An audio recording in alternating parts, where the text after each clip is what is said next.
Hello friends, today we will learn the difference between this, that and it. We are going to look at the main uses of this, that and it, and let's begin with the use that is related to the present, the past and the future time.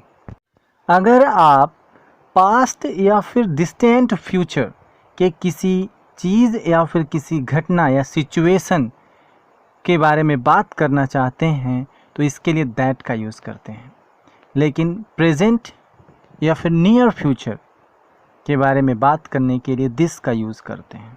चलिए example देखते हैं। Yesterday I tasted a dish that was delicious. कल एक dish taste किया and that was delicious. कल की बात है जो कि पास्ट है और उससे जुड़ी डिश है, इसलिए उसके लिए हम दैट का यूज़ करेंगे। तो दैट रेफर्स टू डिश, यहाँ दैट किसको रेफर्स कर रहा है? डिश को। Okay. You talk to me that was enough for me. आपने मुझसे बात की, यह एक घटना है, एक सिचुएशन है और ये मेरे लिए पर्याप्त था। And that was enough for मी, यहाँ पर दैट जो है किसको रेफर कर रहा है? यू टॉक टू मी, यानी इस बात को, इस घटना को, तुम्हारा बात करना ही मेरे लिए पर्याप्त था। और इन दोनों सेंटेंसेस में दैट की जगह हम इट का यूज़ कर सकते हैं, कोई प्रॉब्लम नहीं। Okay, that was delicious and it was delicious. That was enough for me, it was enough for मी।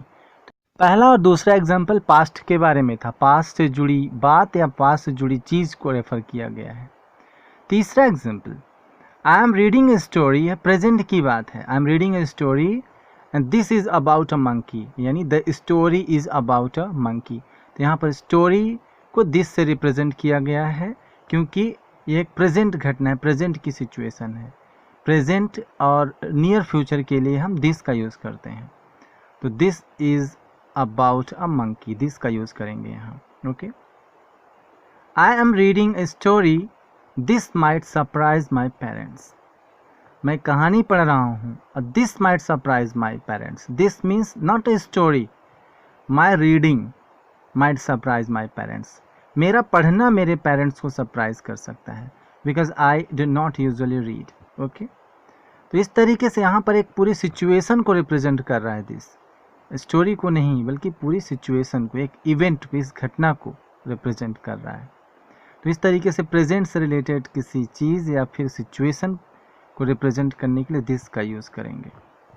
तीसरे और चौथे सेंटेंस में दिस की जगह इट का यूज़ कर सकते हैं, दोनों में कोई प्रॉब्लम नहीं।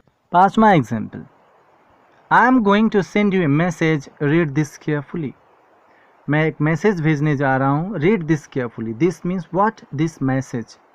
तो यहाँ पर ये फ्यूचर की बात है, यहाँ पर near future. I am going to means I am about to send you message, अभी भेजने वाला हूँ और उसको सावधानी से पढ़ो। यानी दिस का यूज़ किया गया है किसके लिए? अब मैसेज के लिए। तो इस तरीके से नियर फ्यूचर की किसी चीज़ को रेफर करने के लिए दिस का यूज़ करते हैं। Tomorrow you are going to interview the prime minister. This is not a child's game, child's task in fact. इस तरीके से यहाँ पर फ्यूचर की बात हो रही है और यहाँ this is not a child's game means what?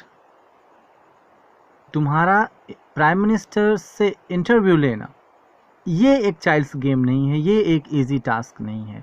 और इन दोनों एग्जांपल्स में भी हम इट का यूज़ कर सकते हैं दिस की जगह। ओके, और यहाँ पर इट और दिस में फ़र्क ये है कि दिस का यूज़ जोरदार तरीके से उस पर जोर देने के लिए किया जाता है, जबकि इट का यूज़ जोर देने के लिए नहीं करते हैं।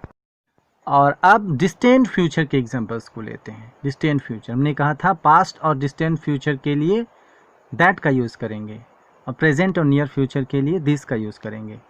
तो हमने और देख लिया, अब डिस्टेंट फ्यूचर की बात हो रही है। On your next birthday, it's a distant future, 1 years time. I will gift you a house. Next birthday पर एक हाउस गिफ्ट करूँगा and that will be your dream house. That means the house I will gift you on your next birthday will be your dream house. तो इस तरीके से that का use किया गया है किसके लिए? हाउस के लिए, क्योंकि डिस्टेंट फ्यूचर में है। दिस का यूज़ नहीं करेंगे, this will be your dream house is incorrect. Next year she is going to get married. अगले साल वो शादी करने वाली है, and that is good for her, और वो इसके लिए अच्छा है। क्या? Her getting married is good for her. यहाँ पर एक पूरे सेंटेंस को, एक पूरे क्लास को, या यूँ कहें इस घटना को जो काम करेगी उसको रेफर कर रहा है दैट। ओके, और यहाँ पर भी हम इट का यूज़ कर सकते हैं दोनों जगह दैट के स्थान पर। तो इस तरीके से दिस, दैट और दीज का यूज़ हमने देख लिया किसके लिए? टाइम के लिए, प्रेजेंट, पास्ट और फ्यूचर से रिलेटेड टाइम के लिए। आगे और भी यूजेस हैं, हम उसको देखेंगे। अब देखते हैं उसी से रिलेटेड है, टाइम से रिलेटेड है, कि जो टाइम एक्सप्रेशंस होते हैं, टाइम वाले वर्ड्स होते हैं, जो प्रेजेंट से रिलेटेड टाइम वर्ड्स होते हैं, उनके साथ दिस, ओके, या फिर नियर फ्यूचर से रिलेटेड वर्ड्स दिस, और जो पास्ट या फिर डिस्टेंट फ्यूचर से रिलेटेड टाइम वाले वर्ड्स हैं उनके साथ दैट का यूज़ करेंगे। I met her this afternoon, मैं उससे आज दोपहर मिला, मीन्स आज के दोपहर। इस तरीके से प्रेजेंट से रिलेटेड ये वर्ड है आफ्टरनून, आज के दोपहर, इन दिस आफ्टरनून। तो ये प्रेजेंट से रिलेटेड हो गया। अगर मैं कहूँ I met her that afternoon, means an afternoon in the past, some day in the past, past के किसी दिन की बात हो रही है। I have been to Delhi twice this month, इस महीने 2 बार दिल्ली गया हूँ। ओके, प्रेजेंट से रिलेटेड हो गया। He will come here this weekend, वह आएगा, ये फ्यूचर का है। This weekend means near future का है। दिस वीकेंड, इस वीकेंड पे वो आएगा, मीन्स सैटरडे या फिर फ्राइडे को आएगा। तो इस तरीके से फ्यूचर का टाइम है और उससे जुड़ा हुआ है this. That winter was amazing, that winter means a winter in the past, किसी पास्ट के विंटर की बात हो रही है कि उस विंटर में हम गए थे वहाँ और वो बहुत ही अच्छा था। That winter was amazing. या I will be powerful some day, if I say to somebody I will be powerful some day in future, तो वो कहता है that day will never come. The day you are thinking about will never come, वो day नहीं आएगा।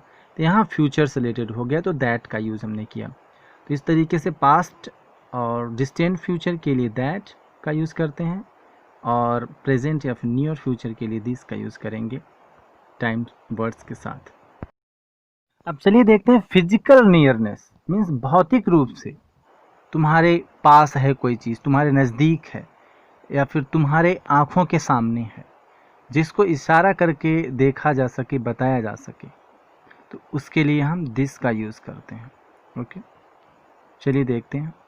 This is my car, means car हमारे सामने है और मैं उसको पॉइंट करके बता रहा हूँ कि this is my car, it is very expensive. हम इट का यूज़ उसी कार के लिए कर रहे हैं, क्योंकि एक बार कार का जब जिक्र हो गया है, किसी नाउन का एक बार जिक्र हो जाता है या सिचुएशन का, और हम उसे दोबारा यूज़ करना चाहें तो उसके स्थान पर हम इट का यूज़ करें, कोई गलती नहीं है, वो सही माना जाता है। ओके, तो यहाँ पर इशारा करके बताने के लिए हम दिस का यूज़ कर रहे हैं, लेकिन उसी के बारे में और आगे बात करने के लिए इट का यूज़ करते हैं। ओके, हम दोबारा दिस को रिपीट नहीं करेंगे, दैट साउंड्स ऑड, अच्छा नहीं लगता। लुक एट दिस कार, हम फिर से कार की तरह इशारा कर रहे हैं। लुक एट दिस कार, इस कार की तरफ देखो, and it is very expensive. हमने यहाँ पर फिर से इट का यूज़ किया क्योंकि कार का जिक्र हो चुका है। पहले दूसरे सेंटेंस में थोड़ा फ़र्क है, दिस अकेले यूज़ हुआ है एज अ प्रोनाउन, लेकिन दूसरे सेंटेंस में दिस एक नाउन कार के साथ यूज़ हुआ है, इसलिए यहाँ पर एक एज अ एडजेक्टिव या फिर डिटर्मिनर्स के रूप में यूज़ हुआ है कार के पहले। बाकी मीनिंग दोनों का एक ही है। ओके, तीसरा sentence, I have a book, मेरे पास एक बुक है, और यदि वह बुक मैं जहाँ हूँ उसके आसपास है या मेरे पास है, तो हम दिस और इट दोनों का यूज़ कर सकते हैं। ओके, कोई फ़र्क नहीं पड़ता।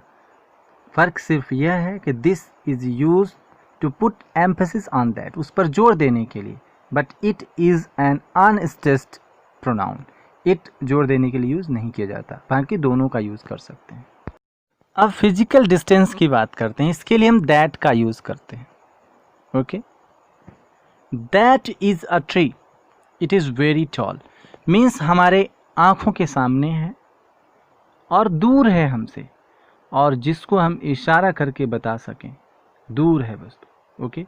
और जो सुन रहा है या ओके, वह देख भी सकता है, उसको देख भी सके, इस तरीके से ऐसी दूरी पर स्थित हो, तो इसके लिए हम दैट का यूज़ करेंगे। That is a tree, singular है that, okay. That is a tree, it is very toll.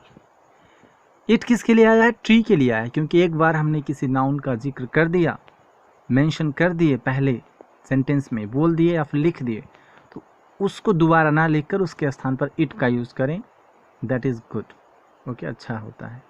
That house is mine, एक हाउस है, वहाँ पर घर है, और हम इशारा करके कहते हैं किसी दूसरे से कि वो घर मेरा है और वह बहुत अच्छा है, तो इट मतलब वह यहाँ पर है, ओके। तो इट को कहीं यह तो कहीं वह तो कहीं इसे कुछ भी कह सकते हैं, ओके, हिंदी में।